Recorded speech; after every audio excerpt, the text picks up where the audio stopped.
One of the windows of this old farmhouse looks north and west over what used to be known as Pendle Forest. It is a staircase window, and as I look out when it's growing dark, I can see the scattered farm lights on the old dark slope. It gives me a queer feeling to remember that this house, well, the oldest part of it, was here more than 300 years ago, and that some other woman stood here in this exact same spot that I'm in now. I can turn on the staircase lights with the flick of a switch, but she must have used candlelight. And no doubt, as she stood there, the candle would tremble in her hand. For then, in the 17th century, there were witches in Pendle. She was a very old woman, about the age of 80 years, and had been a witch for 50 years. She dwelt in the forest of Pendle, a vast place, fit for her profession. What she committed in her time, no man knows.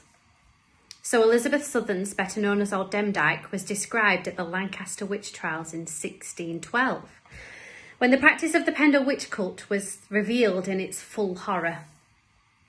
A study of the evidence, examinations and confessions given during the trials brings to light many tales of evil and dread for which, true or not, Pendle Hill provided the appropriate background of sombre drama.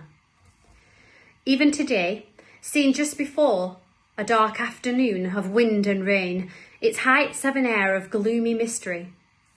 It's easy enough to imagine the witch's flight from Eagle Crag to Malkin Tower, and the terror of the country folk as their animals died and strange sicknesses attacked their children.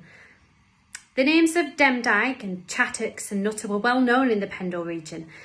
Most of the witches assumed the forms of ugly old women, but 2 at least were young and beautiful.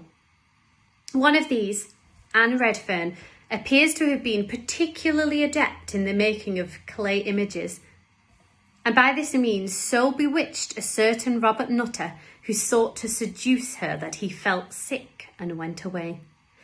I love the account of this in Thomas Pott's report of the trials, which tells how Robert Nutter never came back to Lancashire, but died before Candlemas in Cheshire as he was coming homeward. Then there were Anne Chattocks, who did take 3 scalps of people which had been buried, and Alison Device, who bewitched a pedlar who refused to sell her his wares at Colnfield near unto Colne. At Padiham, one Margaret Pearson practised, exercised and used her wicked arts, and was later sentenced to stand upon the pillory in open market at Clitheroe, Padiham, Whalley and Lancaster for 4 market days, and after to remain in prison for 1 year without bail.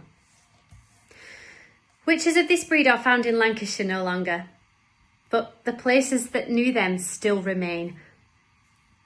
From my dark window, that dark spot of Lancashire's history seems to come alive again when I look out at the night and I see the winter sky and the leafless trees and the black shape of old Pendle.